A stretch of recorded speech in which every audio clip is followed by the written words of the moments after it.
Hi friends, कैसे हैं आप लोग। चलिए, sexual reproduction in flowering plants इसको आगे कंटिन्यू कर रहे हैं और आज हम पढ़ने वाले हैं पॉलन ग्रेन्स। ठीक है, स्टार्ट करते हैं। एक लाइन दी हुई एनसीईआरटी में, the pollen grains represent the male gametophytes. ठीक है, अभी तक जनरली हम पॉलन ग्रेन को ही क्या मान लेते हैं, मेल गैमीट मान लेते हैं, लेकिन ये मेल गैमीट दरअसल है नहीं। ठीक है, इसको मेल गैमेटोफाइट क्यों कहा गया है, क्योंकि ये रिप्रोडक्टिव सेल को, यानी कि मेल रिप्रोडक्टिव सेल को क्या करके ले आता है, कैरी करके ले आता है फीमेल रिप्रोडक्टिव पार्ट तक। ठीक है, आगे बढ़ते हैं। अगर हम जनरली बात करें पॉलन ग्रेन की, तो ये स्पेरिकल शेप के होते हैं। ठीक है, नेक्स्ट अगर डायमीटर की बात करें तो 25 टू 50 माइक्रोमीटर इनका डायामीटर होता है। ठीक है, आगे बढ़ते हैं। इसमें दो लेयर वॉल्स हमें देखने को मिलती है और जो आउटर वॉल होती है उसे हम कहते हैं एक्साइन। ठीक है, और जो इनर वॉल होती है उसे हम कहते हैं इंटाइन। ठीक है, अगर डायग्राम में देखें तो आपको दिख रहा होगा, बीच में आपको न्यूक्लियस दिख रहा होगा। ठीक है, न्यूक्लियस के चारों ओर नेचुरल सी बात है साइटोप्लाज्म होगा। ठीक है, एंड साइटोप्लाज्म के बाहर हमें कवरिंग देखने को मिलती है जिसे हम क्या कहते हैं, प्लाज्मा मेम्ब्रेन। ठीक है, उसके बाद प्लाज्मा मेम्ब्रेन के बाहर जो पहली वॉल हमें देखने को मिल रही है उसे हम कहते हैं इंटाइन। ठीक है, यानी कि आपकी इनर वॉल। ठीक है, और इंटाइन के बाहर हमें एक और वॉल देखने को मिल रही है, एक और लेयर देखने को मिल रही है जिसे हम कहते हैं एक्साइन। अब आगे हम देख लेते हैं कि इंटाइन और एक्साइन आपस में एक दूसरे से अलग कैसे हैं।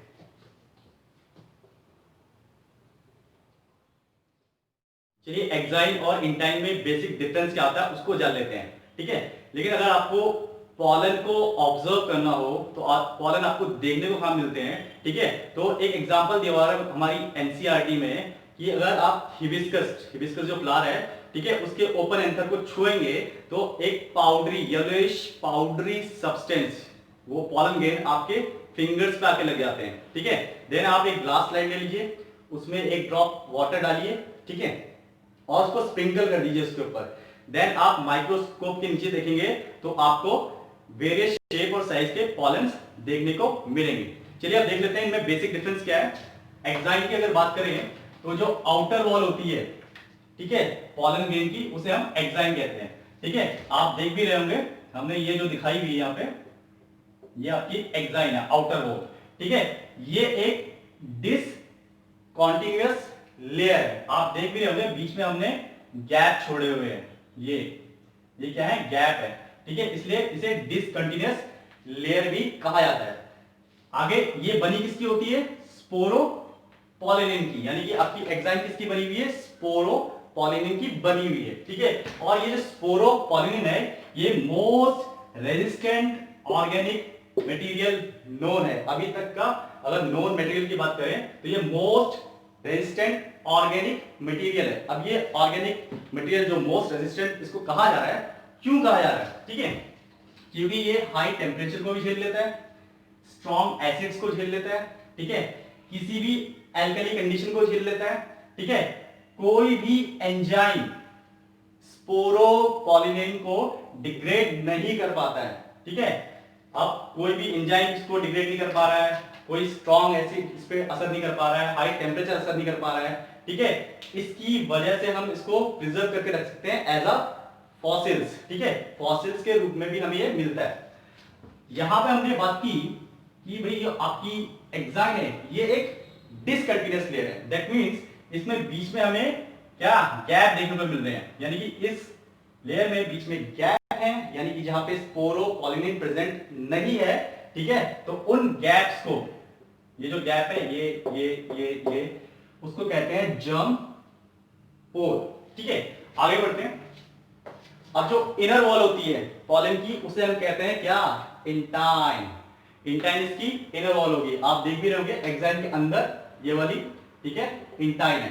ठीक है, ये बनी होती है किसकी, सेलुलोज की और पेक्टिन की, यानी कि ये सेलुलोज और पेक्टिन की बनी होती है।